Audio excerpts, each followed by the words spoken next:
సత్యానంగా వెళ్ళిపోతాం.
పిల్లలు పిల్లలంటే రబ్బీది సార్ చాలా నిధి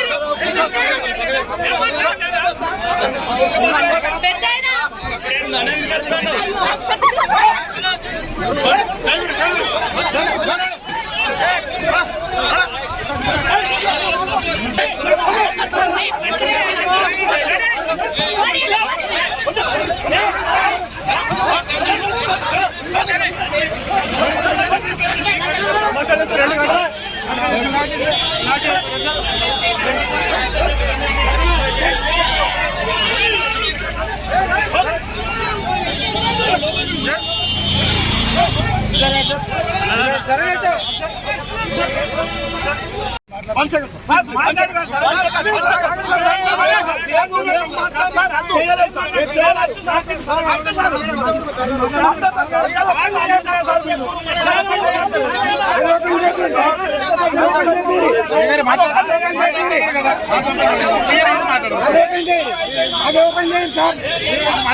సార్ మా మేము కూడా సీరియస్ సార్ మా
కొర్రపేట మండలం మామిడిపల్లి గ్రామంలో ఇక్కడ మాకు గత కొన్ని సంవత్సరాలుగా కరీంనగర్ డైరీ ఉంది.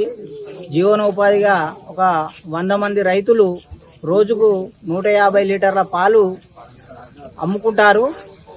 ఈ ప్రభుత్వం కక్ష సాధింపు చర్యగా అగ్రహారంలో పాల డైరీని మూసివేసినందుకు రైతులు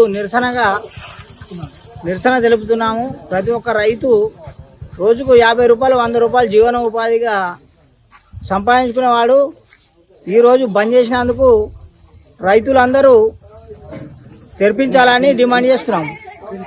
రైతుల రోడ్డు మీకు వచ్చినాం. ఇది 50 నుంచి మేము పాల్గొస్తున్నాం. కరీంనగర్ డైరీకి వస్తున్నాం 50 నుంచి. నేను 70 ఏళ్ళ ఏజ్ నాది. ఇన్ని ఏళ్ళ కొన్ని లేదు ఇవాళ పర్మిషన్ అడుగుతురా అక్కడ ఇంటి ఒకళ్ళే కళ్ళు మూసుకురా. ప్రభుత్వం ఏ ప్రభుత్వం కళ్ళు మూసుకుంది ఇంటి ఒకళ్ళే. కాంగ్రెస్ ప్రభుత్వం ఇంతకుముందు కాంగ్రెస్ ప్రభుత్వం లేదా? కలెక్టర్ అయ్యాలి. ఈ కలెక్టర్ ఇంకో కలెక్టర్ వాడు జీతాడే. కలెక్టర్ ఓడే వాడు జీతాడు. వాడు జీతాడే. ముఖ్యమంత్రి కూడా జీతాడే. వాడు 5 ఏళ్ళు దిగిపోతాడు. ముఖ్యమంత్రి రైతు చేత మన పబ్లిక్ రైతులు ఎట్లా కలిసాడు? అంతకుముందు లేడా? అంతకుముందు ఏ ప్రభుత్వం ఉండేది? ఇందిరాగాంధీ రామరామపురం నుంచి పోతున్నాం పాలు. ఎన్ని ప్రభుత్వాలు మారినాయి? ఇవాళ రేవంత్ రెడ్డి వచ్చి ఇవాళ పాలు సిలేపుతుంది కలెక్టర్. కలెక్టర్ ఎంత బుద్ధిమంతులు కలెక్టర్. రైతులను ఇట్లా కోసపేస్తాడు వాడు. రైతు వాడు కలెక్టర్ మమ్మల్ని మంచిగా ఇవాళ పర్మిషన్ అడుగుతుండు. 20 రోజుల కళ్ళు మూసుకోరా ముఖ్యమంత్రి. ఎన్ని బాధాలు చేసిండు? ఎన్ని అమలు చేస్తుండు? ఎన్ని అబద్దాలు ఆడుతుండు? ఇప్పుడు రేవంత్ రెడ్డి ఇలా గద్ద దిగాలి. వాడు రేవంత్ రెడ్డి గద్ద దిగాలి. వాడు ఇవన్నీ చేశాడు కదా గద్ద దిగాలి.